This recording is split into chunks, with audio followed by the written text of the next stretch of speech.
right, come on, big hand. Big hug. Big hug, then big pass. He always wants to get me in trouble. That's right. All right. Get him infected. And I would say you got to catch up. I got 23 tickets. How many you got? I only got 2. 0. But I went 0. They put me. You want to attack me for some reason. Wow. It's a good day in paradise. We're living during very exciting times, and I want you not to be discouraged. Because every freedom movement, and remember, I grew up under the Iron Curtain, under the communist dictatorship. Every movement goes through the valleys. That's a human nature.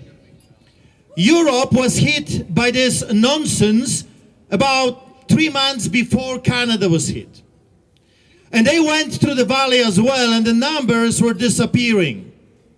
But I want you to go today and Google what is happening in Vienna. In Vienna, we have right now the biggest protest that has ever been recorded in Europe. There has never been so many people on the streets of Europe like right now. Spain is on fire. And I'm not talking about a fire. I'm talking about human fire. People have enough. And they took it to the streets. In Vienna, there are millions of people walking on the streets. Something is happening. I believe that what we are witnessing right now is this. We're a little bit too comfortable still in this country. I think we have to wait another month or 2 when the Canadians, the rest of them, will catch up just like it happened in Europe. But it will happen. It will happen. Right now, in Poland, in my old country, you have something that is called a revolution. Thousands upon thousands of businesses are opening, defying the lockdowns. We're talking about thousands of businesses right now opening. And they say, bring it on. Bring it on. We will fight every ticket. We'll fight every arrest. We will fight you. And they do. I'll tell you another good news. That's why I don't want you to be discouraged. Yeah, it's a lot less of us than it was a few months ago. I get it. It can be very frustrating, Misty. I read your post today, wherever you are. Don't be discouraged. We go through the valleys. When I go hunting with my family, in order to see beautiful views, you have to go through the valley. And valleys sometimes may be very difficult. And it looks like there is not much to see there. But you have to go through the valley in order to see the top. And I'm telling you, we are marching to the top. We will see. We will see the glory in hand. We will see the view that is unbelievable. We will win, because I'm telling you, the lie will not hold forever. Sooner or later, the truth will pop up, and eyes of people will be open. Brad was talking about the rally in just a few weeks. February the 20th, 3 p.m., we're organizing a rally. We call this rally Jericho Freedom March. I'm telling you, the moment they've heard a passage from the scripture, they freaked out. What are you talking about? Is this a Christian event? And why not? This is a Canadian event. So today I want to give you a little bit of insight what Jericho March is all about. I have been called white supremacist by the mainstream media. They did not even take the minute to call me and find out what I really believe in. They labeled us a white supremacist and racist. Well, listen, I am a pastor. I started churches in Africa, orphanages in Africa, medical clinic. I work in Belize, Barbados, and half of our church congregants are colored people. And you calling me white supremacist? Wow. But that's exciting time. I'll tell you why. This is a good thing. When the enemy is lowering themselves to insults, that means they have absolutely nothing on you. Nothing. They have to invent something because they have nothing. That tells me that they are terrified of you. They're terrified of unity. They're afraid. And that's a good thing. I've heard that the Antifa is coming. And they said, we're going to come with hundreds of people. I say, come. Come, because maybe when you will listen the speaking, the preachers, like I call it, Brad, like it or not, preachers of the truth, maybe some of their eyes will be open. So we're going to go ahead, February the 20th, 3 p.m. We will sing, we will dance, we will preach, we'll speak, and then we'll march around. It's candle vigil. You can bring a few torches, you can bring some candles, and we'll walk around. So here I got a little bit written down. In the past few weeks, there has been a huge interest, attack by the media propaganda machinery about this, our get-together in Edmonton. And they have accused us of being people that we're not. They called us white supremacists, haters. And all of this, why? Because we want to come peacefully together and pray, voice our opinions, and stand for our rights. That's why they call you white supremacists. Patriotic and Christian behavior for them is unacceptable. They're sold-outs, they're traitors. Because they do not have the truth, they will go all the way for the lie. So what is a Jericho march? Why are we marching? And what is most important, what do we want to accomplish? The Jericho march is straight from the Bible. It is a story of great courage and determination. And that's what I see in front of my eyes. Great courage and determination to see your country restored. A fight against evil. That's what the Jericho march is. Joshua with his priests and warriors marched around the city walls 7 times. And on the 7th day, the walls came down. You find the story in Joshua 6:16. The 7th time around, when the priest sounded the trumpet blast, Joshua commanded the army, shout. And that's why Brad is asking us to shout. Freedom. Why we are here? Freedom. Why you're here? Freedom. Shout, for the Lord has given you the city. The city and all that is in it are to be devoted to the Lord. Joshua with the people obeyed God and won their freedom. Today, we are facing similar difficulties. The walls are big. On the surface, too big for us. Walls of injustice. Walls of corruption. Walls of manipulation. Walls of abuse and harassment. Walls of apathy and indifference. And I think, Misty, where are you? I think that's why you have become a little bit frustrated. Because there is still great apathy and indifference. But this is going to change, believe me.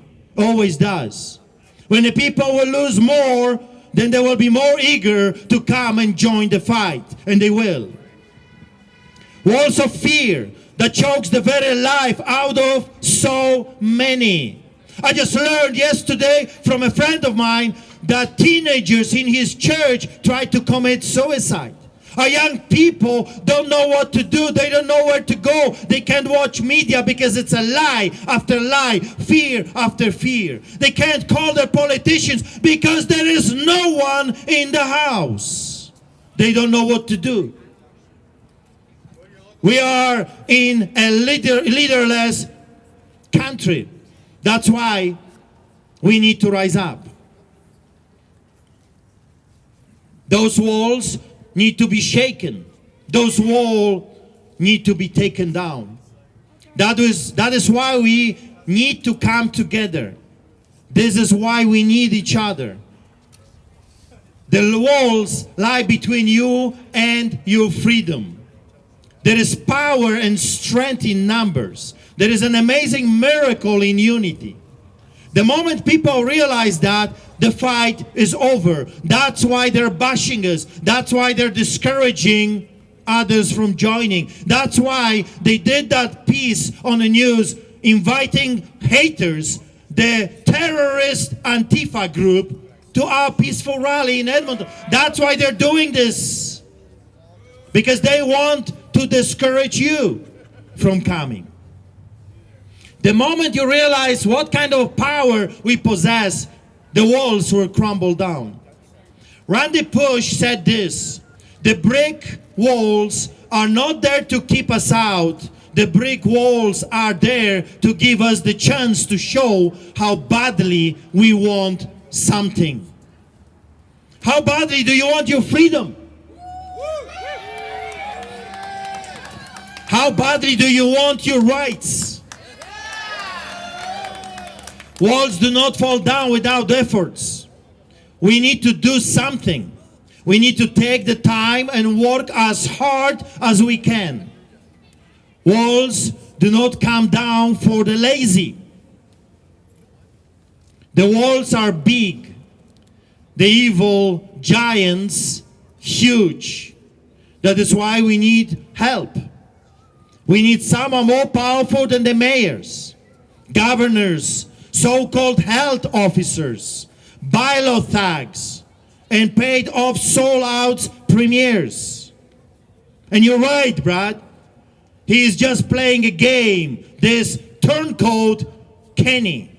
He is just following the script.